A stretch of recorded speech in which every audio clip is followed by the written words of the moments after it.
Hello everyone and welcome to Skill Bus. दोस्तों, आज की वीडियो में एक बहुत ही इंपॉर्टेंट रूल के बारे में बात करने वाला हूं and this is one of the most popular rule in financing and that is 50-30 rule of money. दोस्तों, सेविंग्स और इन्वेस्टमेंट करने के लिए ये बहुत ही अच्छा रूल है और ये हर किसी को पता रहनी चाहिए right from the starting of their career. दोस्तों, अक्सर ये चीज माना जाता है कि अगर आपको बहुत ज्यादा पैसा जिंदगी में कमाना है you have to do some business, लेकिन ये बात गलत है। बिजनेस से ऑब्वियस सी बात है आप कम टाइम में ज्यादा पैसा कमा सकते हो depending on the kind of business you are owning. But let me tell you, आपके नेबरहुड में बहुत ऐसे सैलरीड पर्संस हैं जो करोड़पति है। They are millionaire just because of this one reason and that is they know the financial discipline of their life. उन्होंने ऐसा कुछ हैबिट्स बना के रखा अपने स्टार्टिंग ऑफ द करियर से जिसके थ्रू वो अपना वेल्थ बना पाए हैं। सो इस वीडियो में मैं इस रूल के बारे में अच्छे से बताने वाला हूँ कि ये रूल क्या है और एग्जैक्टली किस तरीके से आपको ये रूल फॉलो करना है और ये रूल कैसे आपको एक प्रॉपर फाइनेंशियल डिसिप्लिन दिला सकती है। So with no further due let's begin.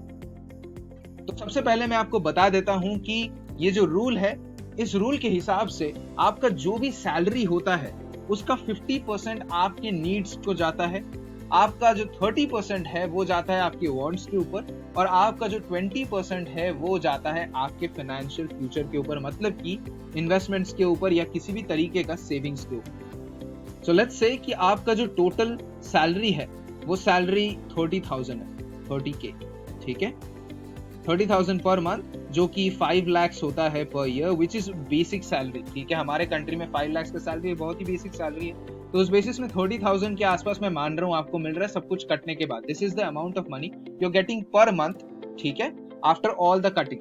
तो ये 30,000 का जो 50% है विच इज 15,000, वो जाएगा आपका बेसिक नीड्स को, जैसे कि आपका हाउसिंग रेंट्स, आपका जो ट्रांसपोर्टेशन है, ये जो सारे नीड्स है, इन सारे नीड्स को आप कभी भी इग्नोर नहीं कर सकते। जो ग्रोसरीज है, जो हेल्थ केयर है, ठीक है, ये जो सारी चीजें हैं ये आपको डेली बेसिस में करनी ही पड़ेगी। Without this you can not have your daily livelihood. तो इसके लिए आपका जो भी सैलरी मिल रहा है उस सैलरी का जो 50% पार्ट है वो जाती है आपके नीड्स को, ठीक है। उसके बाद जाता है आपका 30% टाइम, ठीक है। ये जो 30% पार्ट है ये 30% जाता है आपके वांट्स के ऊपर, जैसे कि लेट्स से आप कोई एक्सपेंसिव ड्रेस खरीदना चाहते हैं, ठीक है, या लेट्स से आप कोई जगह पे ट्रैवल करना चाहते हैं, ठीक है। तो यहाँ पे 30% ऑफ 30,000 होता है आपका 9,000 रुपीज। तो 9,000 रुपीज अगर आप पर मंथ पकड़ के चलोगे तो आपको ईयर के एंडिंग में 1,08,000 के आसपास हो जा रहा है, ठीक है।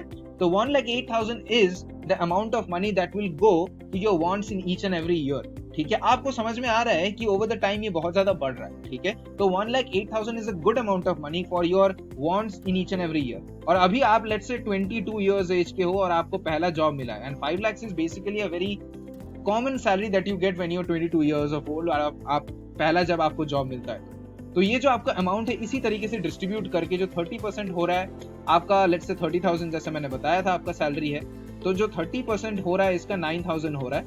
तो 9,000 आपका जाएगा आपके वांट्स के ऊपर, आपके नीड्स के ऊपर जा रहा है आपके 15,000 रुपीज, एंड जो 20% है, ठीक है, which is nothing else but 6,000 rupees, वो जा रहा है आपके इन्वेस्टमेंट्स के ऊपर, ठीक है। आप इन्वेस्टमेंट्स कुछ भी हो सकता है, it can be mutual funds, it can be debts, depending on the kind of investor you are. आपका जो भी इन्वेस्टमेंट्स है ये 6,000 रुपीज के थ्रू ही हो रहा है। तो इसी तरीके से अगर आप प्लान करोगे right from your very starting of your age, तो ये आपका डिसिप्लिन हमेशा रहेगा एंड ओवर द टाइम ये इंक्रीज करेगा। कैसे? क्योंकि सैलरीज आपका जो 5 lakhs का सैलरीज है जो पहला मंथ में रहेगा विच इज 30,000 का सैलरी, वो अगले मंथ में मिनिमम 40,000 तो होने वाला है या 50,000 होने वाला है। लेट्स से 10 years के होराइजन में वो जो पैसा है वो ओवर द टाइम बढ़ेगा। तो ये जो टाइम के साथ आपका सैलरी बढ़ रहा है उस हिसाब से ये परसेंटेज के अगर आप अलॉट करोगे तो टाइम वाइज में आपका इन्वेस्टमेंट्स भी बढ़ रहा है, आपका वांट्स के ऊपर भी पैसा बढ़ रहा है, एट द सेम टाइम आपका नीड्स भी प्रॉपर्ली फुलफिल हो रहा है। लेट्स से 50% का अगर आपका पहले का नीड्स है तो the 50% amount that you are getting in the first year, that amount will increase in the next year, ठीक है। क्योंकि लेट्स से अभी 5 लाख का सैलरी है, 30,000 आपको पर मंथ मिल रहा है, तो आने वाले टाइम में आपको लेट्स से 40,000 मिला तो 40,000 का 50% जो आपका नीड्स पहले 15,000 में हो जाता था वो उसके लिए आपको 20,000 अब मिल रहा है। तो इसी तरीके से आपका नीड्स के लिए पैसा बढ़ने वाला है, आपका जो वांट्स है उसके लिए भी पैसा बढ़ने वाला है, एंड आपका जो फाइनेंशियल फ्यूचर का प्लानिंग है उसके लिए भी बढ़ने वाला है। But depending on the kind of your habit आप इसको चेंज कर सकते हो।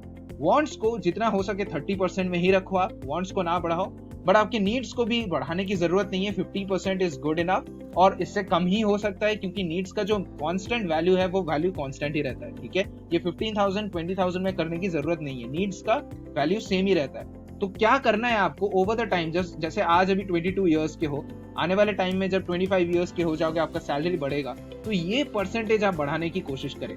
ठीक है, ये मैं खुद ब खुद आपको बता रहा हूँ कि this percentage is very important, क्योंकि ये इन्वेस्टमेंट्स में जा रहा है। इसका परसेंटेज जितना ज्यादा होगा वो over the time of 20 years और over the time of 25 years आपको एक मिलियनेयर बना सकता है। You can be a crorepati and you can have a lot of amount of money, कि आप उस दोस्त से आगे निकल जाओ और 10 साल पहले रिटायर कर जाओ। जो दूसरा दोस्त है वो शायद 10 साल और ज्यादा ले, जो इस रूल को ना फॉलो करे और फाइनेंशियल डिसिप्लिन कम ईयर्स से ना फॉलो करे। So this was all about the video. अगर आपको ये वीडियो पसंद आया है तो give it a like and share it among your friends जिनको इस वीडियो की जरूरत है, and I can bet you इस वीडियो की जरूरत हर किसी को है। तो share it as much as possible and follow it for your own.